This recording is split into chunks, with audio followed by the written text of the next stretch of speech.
जी बिल्कुल, भारतीय रियासत कर्नाटक में एक वाक़या पेश आया था जहाँ पर जो है मुस्कान नामी लड़की ने जो है भारत के जो नौजवान हैं उनको हिजाब के तहफ़्फ़ुज़ के लिए जो है उनको भगा दिया था और वहाँ पर जो है उन्हें बहादुरी का मुज़ाहरा किया था। उस बच्ची के साथ यकजहती के लिए, यूनिटी के लिए आज जमात उलमा इस्लाम की ख़वातीन विंग की जानिब से जो है डी चौक के मुकाम पर एक वाक़ का हिजाब देकर जो है हिजाब वाक़ का जो है इनेकाद किया गया था, जिसमें बड़ी तादाद में जमात उलमा इस्लाम ख़वातीन विंग की जो तालिबात थी उन्होंने यहाँ पर शिरकत की और साथ साथ सेनेटर अब्दुल गफूर हैदरी और अब्दुल मजीद हज़ावी ने भी जो है यहाँ पर वो शरीक हुए और इस हिजाब डे से जो है उन्हें यहाँ पर ख़िताब भी किया। उनका ये कहना था कि हिजाब की जो अज़मत है, जो फ़रोग़ है, उनके लिए तमाम तरह जो कोशिश है वो बरकरार लाएंगे। और यहाँ पर उन्होंने यही बात जो है इंतहाई अहम तौर पर बात की कि जो 8 मार्च को यूम ख़वातीन मनाया जा रहा होता है, जिस पर जो है मेरा जिस्म मेरा मर्ज़ी जो ख़वातीन जिसका नारा लगाती है, उनको भी यहाँ से जो है उन्होंने ये पैगाम दिया कि अगर 8 मार्च को इस तरह की किसी भी मार्च का जो है वो इनेकाद किया गया तो उसको जो है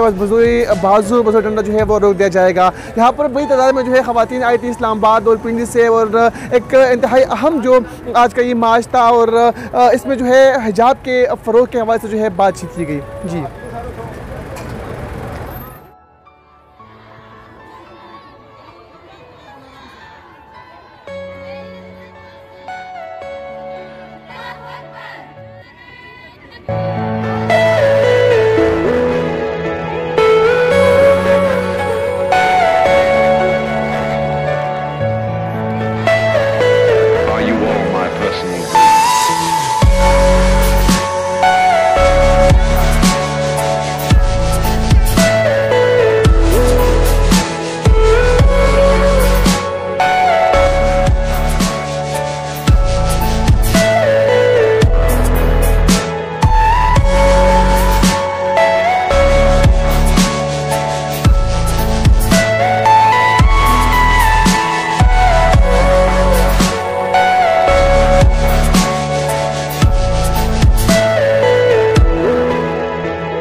Are you all my personal dreams?